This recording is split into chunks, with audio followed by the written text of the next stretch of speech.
ఓం అఖిలాండ కోటి బ్రహ్మాండ నాయక రాజాదిరాజా యోగిరాజా పరబ్రహ్మ శ్రీ సచ్చిదానంద సమర్థ సద్గురు సాయినాథ్ మహారాజ్కి జై. ఓం సాయిరామ్. మన బాబా కుటుంబ సభ్యులందరికీ నమస్తే అండి. హాయ్ ఫ్రెండ్స్, మీ అందరిపైన షిరిడి సాయినాథుని ఆశీస్సులు ఉండాలని, మీరు ఎల్లప్పుడూ క్షేమంగా సంతోషంగా ఆరోగ్యంగా ఉండాలని, మీరు అనుకున్న పనులన్నీ నెరవేరాలని మనస్ఫూర్తిగా బాబా గారిని కోరుకుంటున్నానండి. అందరికీ కూడా గురువారం శుభాకాంక్షలు. ఫ్రెండ్స్, మీరు ఇప్పటి వరకు కూడా ఎక్కడెక్కడో జ్యోతిష్యం చెప్పించుకుని ఎటువంటి ఫలితం లేక మీరు ఎంతో బాధపడుతూ ఉండవచ్చు. శ్రీ సాయిబాబా ఆశీస్సులతోటి గురూజీ సీతారామరాజు గారు జ్యోతిష్యం చెప్తారండి. ఈ గురువు గారు మాకు ఎప్పటి నుంచో తెలుసు, ఉన్నది ఉన్నట్లుగా చెబుతారు.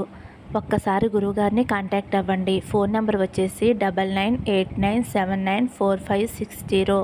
మీకు ఎటువంటి సమస్య ఉన్నా సరే, ప్రేమ, పెళ్లి, ఉద్యోగం, రాజకీయం, విదేశీ ప్రయాణం, అప్పుల బాధలు, ఆస్తి తగాదాలు, ఇలా ఎటువంటి సమస్య ఉన్నా సరే ఆ సమస్యకు తగిన పూజలు చేసి గురువుగారు చిటికలో పరిష్కారం చూపిస్తారండి. ఒక్కసారి నమ్మకంతో కాల్ చేయండి. నమ్మితే గనక అంతా మంచి జరుగుతుందండి. ఒక సిస్టర్ అడిగారు కదా, ఎప్పుడు కాల్ చేయాలక్క అని. ఏ సమయంలో కాల్ చేసినా గురువుగారు మీకు సమాధానం ఇస్తారండి. ఇంక ఈరోజు వీడియోలోకి వెళ్ళిపోదాము. ఈ గురువారం రోజున మన బాబా గారు మనందరి కోసం చక్కటి సందేశం తీసుకువచ్చారండి. మన బాబా గారు ఏమంటున్నారంటే, ఈ గురువారం రోజున నీకు ఇష్టమైన వాళ్ళు నిన్ను వెతుక్కుంటూ వస్తారు. నీ జీవితంలో మంచి మార్పు వస్తుంది. నువ్వు ఎదురు చూసే శుభవార్త వింటావు తల్లి. ఆది దేవుడైన గణపతిని కానీ కాళికామాతని కానీ ఒక్కసారి తాకి చూడు తల్లి. నా మీద నమ్మకంతో నేను చెప్పేది విను అని అయితే మన బాబా గారు మనందరి కోసం చక్కటి సందేశం తీసుకువచ్చారండి. మరి మన బాబా గారు తీసుకొచ్చిన ఆ అద్భుతమైన సందేశం బాబాగారి మాటల్లోనే విందాం ఫ్రెండ్స్. చిన్న రిక్వెస్ట్ అండి, మన వీడియోస్కి అయితే ఒక చిన్న లైక్ ఇవ్వండి. అలాగే ఫస్ట్ టైం చూసేవారైతే మన బాబా భక్తి ఛానల్ తప్పకుండా సబ్స్క్రైబ్ చేసుకోండి. ముందుగా అయితే గణపతి తండ్రిని తాకిన వారి గురించి అయితే మన బాబాగారు ఇలా చెబుతున్నారండి. నిన్ను వెతుక్కుంటూ ఒకరు రాబోతున్నారు. అది ఎవరో తెలుసుకో. 2 నిమిషాలు వింటే నీకే అర్థమవుతుందమ్మా. ఈరోజు నీ కోసం నీ బాబాని ఒక మంచి వార్త తీసుకువచ్చానమ్మా. అది ఏమిటి అంటే, నీ బాధ తీర్చడానికి ఒక మందులా పనిచేస్తుంది. విను తల్లి. ఎన్నో రోజుల నుంచి నీ జీవితాన్ని, నిన్ను, నీ మనసుని కష్టపెడుతుంది కదా. దాన్ని నీకు అప్పగించాను తల్లి. నిన్నే నమ్ముకున్నాను కదా బాబా, ఎందుకు నాకు ఇంత బాధను మిగిల్చావు? నమ్మకం పోతుంది బాబా అన్న సమయంలో నీకు బలాన్ని ఇచ్చే ఒక సంతోష వార్తగా ఉంటుందమ్మా. ఎవరినైతే నువ్వు ఇష్టపడుతున్నావో, ఎవరి కోసమైతే నువ్వు ఎదురు చూస్తున్నావో వారు నీ దగ్గరికి వస్తారమ్మా. వారు ఎప్పుడు వస్తారో, ఏ వారం వస్తారో నీకు తెలుసా తల్లి? ఇది వింటే నీకు తప్పకుండా అర్థమవుతుంది. జీవితంలో ఒక వ్యక్తిని ఎంతగానో ఇష్టపడ్డావు. జీవితమే ఆ వ్యక్తి అని అనుకున్నప్పుడు జీవితం దూరమైందని ఎంతగానో బాధపడ్డావు. నిద్ర తిండి లేకుండా ఆ వ్యక్తి కోసం కళ్ళు కాయలు కాసేలా చూశావు. ఎవరికి తెలిసినా తెలియకపోయినా నాకు తెలుసు తల్లి, నీ జీవితాన్ని సంతోషంగా గడపవలసిన సమయం తల్లి ఇది. అనుకోని కారణాల వల్ల మీ ఇద్దరికీ బాధని మిగిల్చింది కాలం. ఇప్పుడు నీ గురించి వారు పూర్తిగా అర్థం చేసుకుని నీ గురించి, నీ జీవితం గురించి పూర్తిగా అర్థమయ్యేలా చేశాను తల్లి. ఎన్నో రోజుల కోరిక ఇప్పుడు తీరబోతుంది తల్లి. అది ఎప్పుడు తీరబోతుందో తెలుసా? ఈ గురువాకు ఇస్తున్న నీ బాబాకి ఇష్టమైన రోజు గురువారమే తల్లి. ఈ రోజు నీకు తెలుస్తుందమ్మా, నా బాబానే ఇదంతా చేశారు అని నీకు అర్థమవుతుంది తల్లి. నా జీవితం ఇంతే అని సరిపెట్టుకున్న సమయంలో నీకు కావలసిన వ్యక్తిని నీ దగ్గరికి చేరుస్తున్నానమ్మా. ఇక నుంచి కష్టం నుంచి వచ్చే కన్నీరు నీకు రాకూడదు. నీ కళ్ళల్లో ఆనందంతో వచ్చే కన్నీరు మాత్రమే రావాలి. నీకు ఆనందం కలిగించాను అని చెప్పటానికి ముందు కష్టాలు ఇచ్చావా బాబా అని అనుకోవద్దమ్మా. ఏ బంధమైనా నీతో ఉన్నా లేకపోయినా సరే నీ సాయి బంధం మాత్రం నీతోనే ఉంటుంది తల్లి. ఎవరు నిన్ను వదిలేసినా నీ బాబా మాత్రం నీ చెయ్య వదలడమ్మా. ఇది నీకు ఎన్నోసార్లు చెప్పాను. కొన్ని రోజులుగా నీ బాబా పైన నమ్మకం అనేది తగ్గింది తల్లి. నీ బాబా చెప్పేది నీ చెవులు దాకా చేరింది కానీ నీ మనసు దాకా చేరలేదు తల్లి. ఒక్క విషయం గుర్తుంచుకో అమ్మా, నువ్వు నా బిడ్డవు కదా తల్లి. నువ్వు కోరిన కోరికలన్నీ నేను తీరుస్తానమ్మా. ఏది అడిగినా తప్పకుండా ఇస్తాను తల్లి. నా దగ్గరికి వచ్చిన వారిని ఒట్టి చేతులతో పంపను. కాబట్టి నీకు ఇష్టమైన బంధం ఈ రోజు రాత్రికి నిన్ను కలిసేలా చేస్తానమ్మా. నీ బాబా వాక్కు నమ్ముతావు కదమ్మా. నీకు హెచ్చరికగా కొన్ని విషయాలు కూడా చెబుతాను తల్లి. అది ఏమిటి అంటే ఈసారి నీ దగ్గరకు వచ్చిన బంధాన్ని అవమానించవద్దు, అశ్రద్ధ చేయవద్దు, దూరం చేసుకోవద్దు. జీవితంలో ఎవరికీ చెప్పలేని కొన్ని విషయాలు ఓపికతో ఇముడ్చుకోవాలమ్మా. అతి కోపం బంధాలని, స్నేహితులని దూరం చేస్తుంది. కాబట్టి ఆ పరిస్థితి తెచ్చుకోకు తల్లి. కాబట్టి చేరిన బంధాన్ని ఎందుకు ఇన్ని రోజులు దూరంగా ఉంది అని ఒక్కసారి గుర్తు చేసుకో తల్లి. ఎందుకు ఇన్ని రోజులు నా దగ్గరికి రాలేదు అని నువ్వు గుర్తుంచుకో. అప్పుడే నీకు అర్థమవుతుంది నిన్ను చేరిన బంధాన్ని ఎలా కాపాడుకోవాలి అని. నీ దగ్గరకు వచ్చిన బంధాన్ని కోపంతో దురుసుగా మాట్లాడి దూరం చేసుకోవద్దమ్మా. బాధపడవద్దు. ఆ బాధని నువ్వు భరించలేవమ్మా. నువ్వు భరించలేని బాధ నీ బాబాకి తెలుస్తుందమ్మా. అందుకనే నిదానంగా నెమ్మదిగా ఉండు. ఇకైన వ్యక్తి నిన్ను అర్థం చేసుకుని నీ వద్దకు వస్తాడు. వారు చెప్పింది కూడా అర్థం చేసుకుని పూర్తిగా వినమ్మా. ఈ కోపంతో వారిని దూరం చేసుకోవద్దు. ఆవేశంతో మాట్లాడి దూరం చేసుకుని పశ్చాత్తాపడవద్దు. అలా చేయకు. ఓపికగా ఉండు. ప్రతి విషయాన్ని కూడా ఆచితూచి అడుగు వేయి. ఆలోచించు. ఏమి చేస్తే నీ బంధం బలపడుతుందో అదే చేయి తల్లి. జీవితం చక్కగా సాఫీగా సాగాలి అంటే అది నీ చేతుల్లోనే ఉంటుందమ్మా. బంధానికి విలువిచ్చి ఓపికగా ఉంటే ఇంకెప్పుడూ కూడా బంధం అనేది నీ నుండి దూరమవుదు తల్లి. అనవసరంగా కోప్పడి బంధానికి దూరమై వాళ్ళు ఇలా అన్నారు, వీళ్ళు అలా అన్నారు అని తర్వాత నువ్వు బాధపడవద్దు. చెప్పాను కదా తల్లి, నీ కోసం నీకు ఇష్టమైన వారిని నీ దగ్గరికి చేరుస్తాను అని. నీ దగ్గరకు వచ్చిన బంధంతో నువ్వు సంతోషంగా ఉండమ్మా.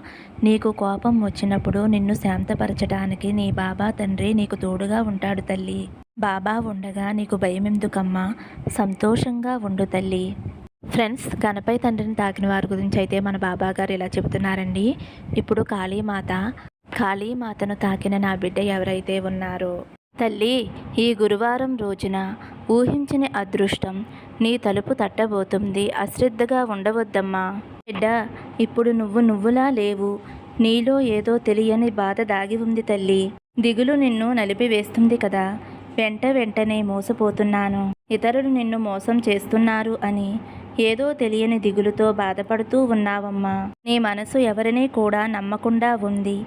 అన్నిటికీ కూడా సందేహపడుతున్నావు తల్లి. ఇంకా చెప్పాలి అంటే నీ జీవితానికి సంబంధించిన నమ్మకం ఇంకా రాలేదు కదా తల్లి. నేను నీ తండ్రిని కదా బిడ్డ. ఒక్కసారి నువ్వు నాతో మాట్లాడమ్మా. నీ మనసులోని బాధ నాతో చెప్పుకో. నీ మనసులోని ఏదో ఆలోచనతో ఉన్నావు. అన్నిటినీ నాతో పంచుకో తల్లి. ఈ సమయంలో సరైన సమాధానం అందిస్తానమ్మా. నేను ఇలా ఇవ్వటానికే సిద్ధంగా ఉన్నానమ్మా. నువ్వు నా దగ్గర కోరిన కోరికలన్నీ అందిస్తాను అని నీకు నేను ప్రమాణం చేస్తున్నాను తల్లి. నా వాక్కులో నీకు కొద్దిగా అనుమానం ఉంది కదమ్మా. నాకు కావలసింది ఇప్పుడు చేసిపెట్టు బాబా అని అడుగుతున్నావు కదా తల్లి. నన్ను నమ్ము బిడ్డ. నా దగ్గర శరణాగతి పొందు. తర్వాత నేను చేయవలసింది చేస్తానమ్మా. నేను పూర్తి నమ్మకంతోనే ఉన్నాను బాబా. కానీ నేను అడిగింది ఏదీ కూడా మీరు ఇవ్వటం లేదే అనే వాగ్వాదం మన ఇద్దరి మధ్య జరుగుతూ ఉంది కదా తల్లి. నేనే కొంచెం తగ్గి నీ దారిలోకే వస్తున్నాను. నీకు మాట ఇచ్చినట్లుగా నీ కోరిక నెరవేరుస్తానమ్మా. నా బిడ్డ సంతోషమే నాకు ముఖ్యం. నువ్వు తప్పు చేశావో లేదో, పాపం చేశావో లేదో నాకు తెలుసమ్మా.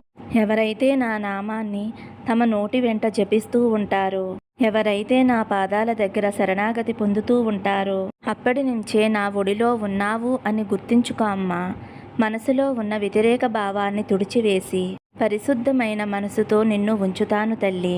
నా బిడ్డవైన నీకు అన్నిటిలోనూ చెయ్యి అందివ్వటానికి ముందుగా నేనే ఉంటానమ్మా. అది నా బాధ్యత తల్లి. కనుక అన్నిటిలోనూ నీకు నేను విజయాలు అందిస్తాను అని నేను నీకు మాట ఇస్తున్నానమ్మా.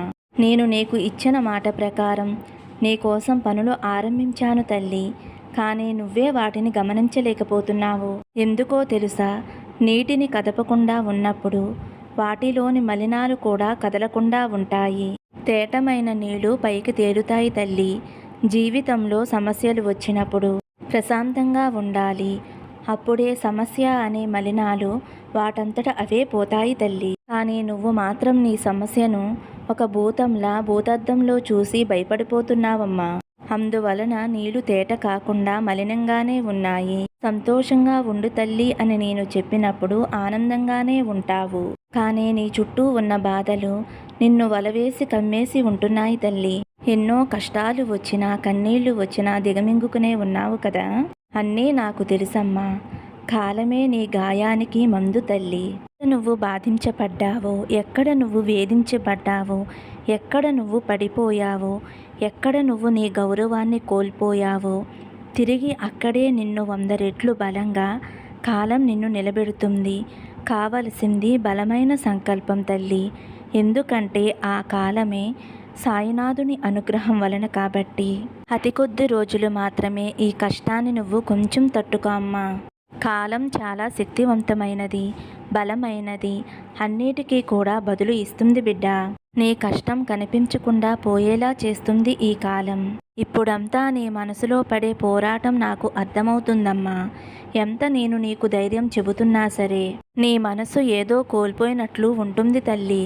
అంతగా ఎదురు చూసి చూసి విరక్తి చెంది ఉన్నావు కదమ్మా.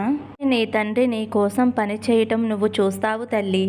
నువ్వు కోరిన కోర్కెలు తీర్చటానికి ఖచ్చితంగా నేను పనిచేస్తానమ్మా. ఇకపై నీ బాబా చేసేదంతా కూడా కేవలం నీకోసమే తల్లి. నువ్వు నన్ను నమ్ముతావు కదమ్మా. నీ జీవితంలో ఏర్పడే మార్పులను చూసి నువ్వే ఆశ్చర్యపోతావు. ఎక్కడైతే నా భక్తులు నా మహిమల గురించి చెప్పుకుంటూ ఉంటారో, ఎక్కడైతే నా బాబా ఉన్నారు అని నా వాక్కులు వింటూ ఉంటారో, సాయి పూజలు హారతులు నన్నే తలుచుకుంటూ, నన్నే ధ్యానిస్తూ, నన్నే ఆరాధిస్తూ, నా గురించే మాట్లాడుకుంటూ ఎక్కడైతే ఉంటారో అక్కడ నేను తప్పకుండా ఉంటాను తల్లి. నువ్వు ఎప్పుడైతే నన్ను తలుచుకుని స్మరిస్తూ ఉంటావో అప్పుడు నిన్నే చూస్తూ ఉంటానమ్మా. నీ కష్టానికి మందు రాసి మానేలా చేస్తాను. ఎన్నో రోజుల నుంచి నీ కష్టం గురించి నా దగ్గర కన్నీరు పెట్టుకున్నావు కదమ్మా. నువ్వు దిగులుగా ఉన్నప్పుడు నేను తోడుగా ఉంటాను. నీ ప్రశ్నలన్నిటికీ కూడా నేను బదులిస్తానమ్మా. నీ సమస్యలన్నిటికీ కూడా పరిష్కారం ఇస్తాను తల్లి. ఇది చాలు బాబా అని నాకు ధన్యవాదాలు చెప్పుకునే రోజు వస్తుందమ్మా. ఇవన్నీ కూడా నీ జీవితంలో జరగాలి అంటే ఇప్పుడు నీ మనసుని నువ్వు బలంగా ఉంచుకోవాలి. ఏది వచ్చినా సరే తీసుకునే ధైర్యం నీకు ఉండాలమ్మా. ఇది నీ బాబా నీకు ఇస్తున్న వాక్కు తల్లి. ఖచ్చితంగా నువ్వు అనుకున్నదే జరుగుతుందమ్మా. నువ్వు ఏది కోరుతావో అదే నీ చేతిలో పెడతాను తల్లి. నువ్వు నా పాదాల దగ్గర పెట్టిన ప్రతి ప్రార్థన కూడా నెరవేరేలా చేస్తానమ్మా. అతి త్వరలో నీదైన జీవితం నీకు అందుతుందమ్మా. అతి త్వరలో నువ్వు కోరింది నీ ఇంటి తలుపు తట్టబోతుంది తల్లి. నువ్వు దేని గురించి కూడా ఆలోచించకుండా అన్నిటినీ నా పైన వదిలేసే తల్లి. నా మీద నమ్మకంతో ధైర్యంగా ఉండమ్మా. అంతా మంచే జరుగుతుంది. నా ఆశీస్సులు నీకు ఎప్పుడూ ఉంటాయి తల్లి. ఇంకా బాబాగారు ఏం చెప్తున్నారు అంటే, తల్లి నువ్వు పోగొట్టుకున్న ఆనందాన్ని, నువ్వు కోల్పోయిన సంతోషాన్ని ఈ గురువారం రోజునే నీకు అందిస్తానమ్మా. నీ సాయి తండ్రిని నమ్మితే నేను చెప్పేది పూర్తిగా విను తల్లి. ఇప్పుడు ఈ క్షణం నువ్వు ఏం చేస్తున్నావో నీకు తెలుస్తుందా అమ్మా? ఎందుకు నీ మనసు ఇంత అలజడిగా ఉంది? దానికి కారణం నేను చెబుతాను విను తల్లి. నీ జీవితంలో జరగని దాని గురించే ఆలోచిస్తూ కూర్చున్నావు. ఎందుకు తల్లి? జరిగేది జరగనివి అస్సలు ఆలోచించకు. ఇది నాకు జరగలేదు, జరుగుతుందా అని ఆలోచిస్తూ నీ ప్రశాంతతని అస్సలు కోల్పోవద్దు. నువ్వు ఇలా ఆలోచించటం వలన నీ చుట్టూ జరిగే వాటిని నువ్వు అస్సలు పట్టించుకోవటం లేదు. తోడుగా ఎవరూ లేరు అని, నీకు ఎవరూ సహాయం చేయటం లేదు అని బాధపడుతున్నావు కదా. అలా బాధపడే నీకు నేను చెప్పే మాటలు ఒక్కసారి వినమ్మా. చుట్టూ ఉన్న ఎన్నో పువ్వులను నువ్వు చూస్తూనే ఉన్నావు కదా తల్లి. వాటిని చూస్తూ ఉంటే మనసుకి ఎంతో ప్రశాంతంగా ఉంది కదా. ఈ పువ్వులన్నిటినీ కూడా నా బిడ్డ కోసం నేను పంపినవే. నీ చుట్టూ ఉన్న ఫలాలన్నీ కూడా నీ కోసమే. ఈ పువ్వులు ఫలాలు అన్నీ కూడా నీ ఆరోగ్యం కోసమేనమ్మా. నువ్వు బాగుండటం కోసమే తల్లి. వీటిని చూస్తే నీకు తెలియడం లేదా? చెప్పమ్మా, ఒక్కసారైనా నువ్వు వీటి గురించి ఆలోచించావా తల్లి? నీ చుట్టూ జరిగేది నువ్వు గమనిస్తేనే కదా నీకు తెలిసేది నేను నీ కోసం ఏం చేస్తున్నానో అని. అలా కాకుండా నువ్వు జరిగిపోయిన దాని గురించే ఆలోచిస్తూ ఉన్నావమ్మా. నీ ఓటమినే తలుచుకుంటూ బాధపడుతూ ఉన్నావు. అసలు ఎందుకు తల్లి బాధ? ఎందుకు నువ్వు ఓడిపోతున్నావు? ఎక్కడ తప్పు చేస్తున్నావు? ఒక్కసారైనా ఆలోచించావా? నువ్వు ఎందుకు ఆలోచించటం లేదో తెలుసా తల్లి?